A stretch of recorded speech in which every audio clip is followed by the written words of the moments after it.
Hey class, welcome back to the channel. In today's video, I want to help you outline a month-long plan for your language learning. So the plan that we'll give you, I'll actually give you 3 different ways you can plan out your month, is completely based upon an earlier concept I talked about, which is the 4 aspects of language learning: reading, writing, speaking, and listening. So when we learn a language, we really want to get good at all 4 of these things.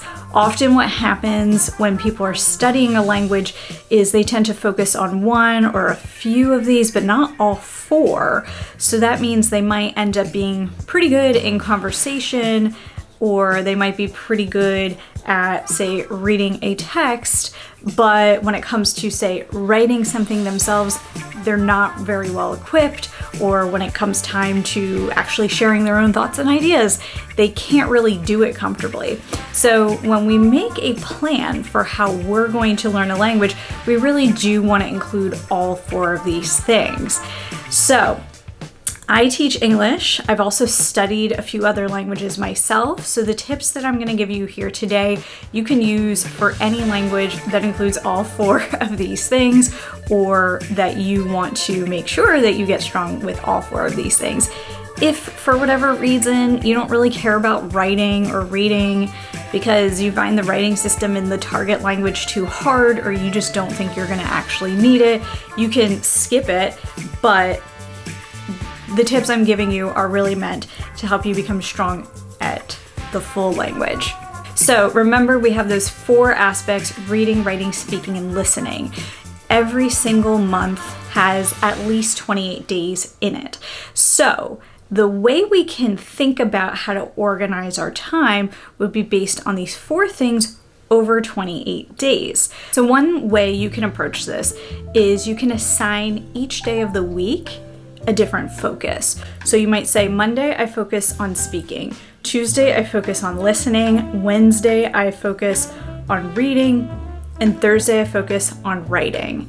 And then what you can do is on Friday you can pick speaking, Saturday you can pick listening, and then the following week on Friday you can do more reading, Saturday more writing, and you can alternate like that. Then you have a 7th day of the week, which is like a free day. And then you can use your free day to focus on whatever you like, or whatever combination of things that you like. So again, each day of the week, we will assign a specific focus, either speaking, listening, reading, or writing. And then 2 of the days of the week, you will pick 2 of those to focus on, alternating each week. Okay, and then of course, the last day of the week, free day, learner's choice, you do what you want.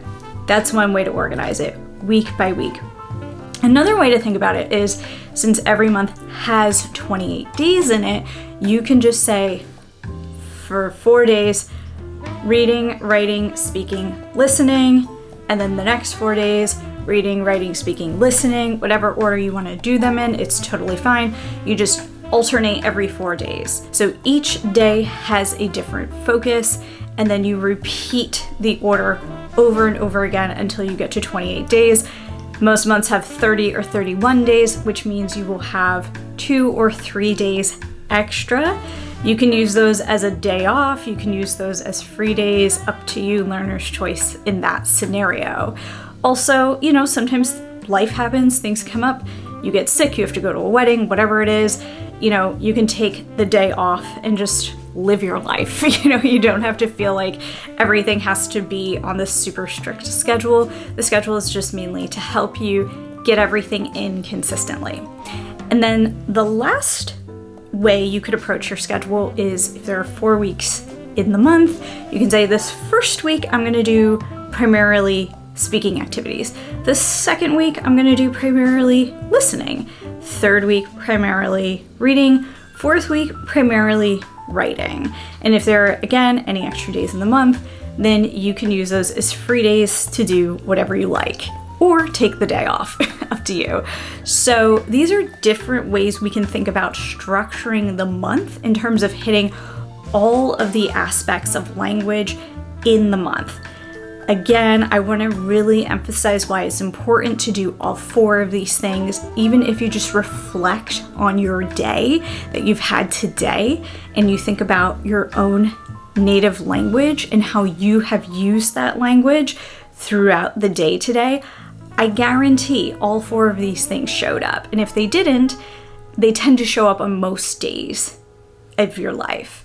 So for example, for me today, it's the early afternoon when I'm recording this. In the morning, what did I do? I sent text messages to friends, that's reading and writing. I watched a TV show, that's listening. I talked to my parents, that's speaking and listening. And I did research on textbooks that I need for my students. So that's a ton of reading, and there was a little bit of listening involved in that, and listening to reviews and also audiobooks and the samples.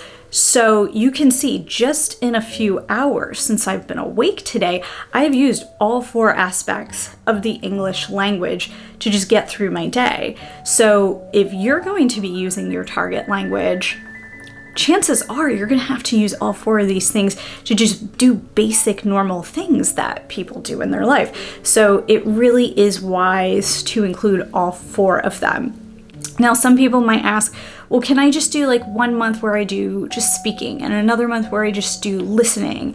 I wouldn't recommend that. And the reason is because you honestly need all 4 of these things every day throughout the day. So we don't really want to get rusty in any one of those areas. We want to keep being active. At most, I would say week-long focus.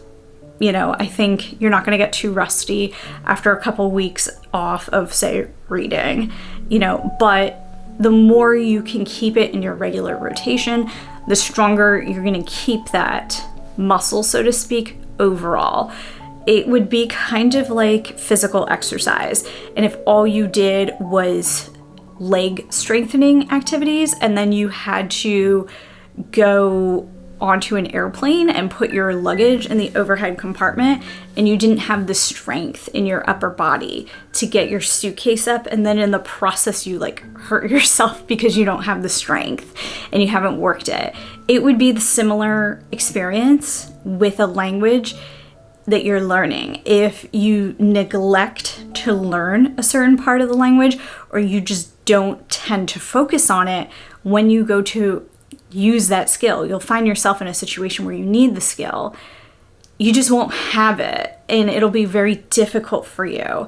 So to avoid that kind of situation happening, we want to keep working on these different things. Now, another thing that you could think about in addition to the schedule that you pick out is if you want to have a theme for the month or for the quarter.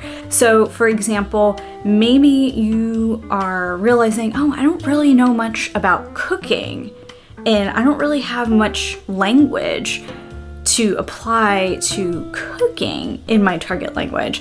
So what you might decide to do is make that month a thematic month, and you might decide that the theme of the month is cooking. And so you can do speaking, listening, reading, and writing activities all on the theme of cooking.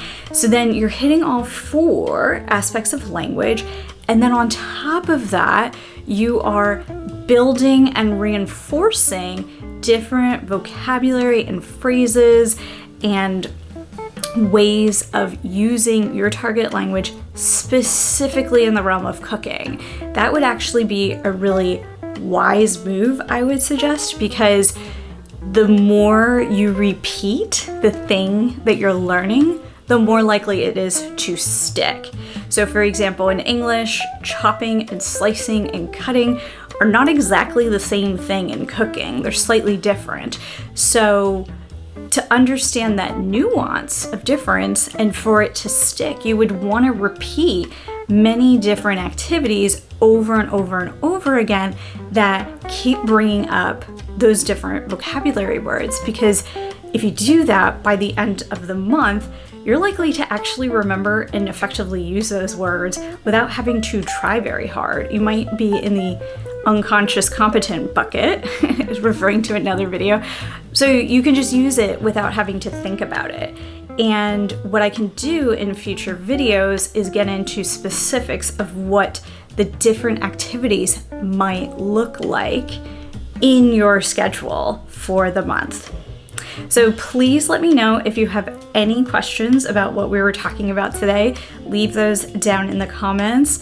I hope you get a chance to try this out and let me know what you think. I will see you in a future video / class. This is class now, right? I will see you. Bye.